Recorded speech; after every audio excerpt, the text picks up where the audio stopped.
শুভ দুপুর বন্ধুরা, সবাই কেমন আছো? তো আজকে হচ্ছে শনিবার, আজকে শনিবারের মেনু যেন নিরামিষ হয়। আর এখন ঘুরতে বাজে 2:58, আজকে এখন 3টে বাজেনি। তো চলো আজকাল মেনুতে কি আছে চলো দেখি দিই একবার। ভাত আছে, এখানে একটা লঙ্কা ভাজা নিয়ে নিয়েছি, সকালে একটু আলু ভাজা ছিল আর একটু ভেন্ডি ভাজা আছে। এখানে আছে সয়াবিন আলু কুমড়োতে তরকারি, আর এটা হচ্ছে কাঁচকলা আলু পেঁপে দিয়ে গাঁদালি পাতা। গাঁদালি পাতার নাম শুনেছো কি? শুনিনি না? তা ভালো খাবার, এটা পেটের পক্ষে খুব ভালো। তুমি নিজে নিজেই বলছো, নিজে নিজে না বলছো। হ্যাঁ, অনেকে জানে অনেকে জানে না, সেই জন্য।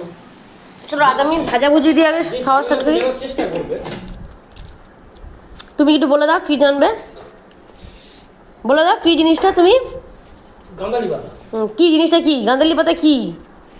এটা গাঁদালি পাতার বাটা, পেঁপে আর কাঁচকলা দিয়ে একটা পাতলা ঝোল টাইপের হয়, যেটা পেটের পক্ষে খুবই উপকারী, মানে পেটের রোগের পক্ষে। এবং এটা লতা পাতার মতো, মানে জার্মানি পাতার মতো প্রচুর পরিমাণে জঙ্গলে হয়, তাই তো? কেউ কেউ বাড়িতে চাষও করে।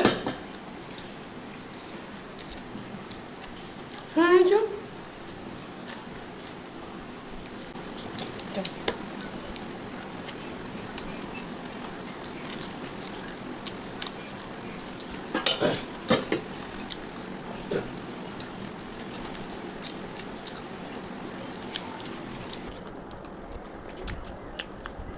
দেখতে যতই খারাপ না কেন, খেতে কিন্তু দারুণ।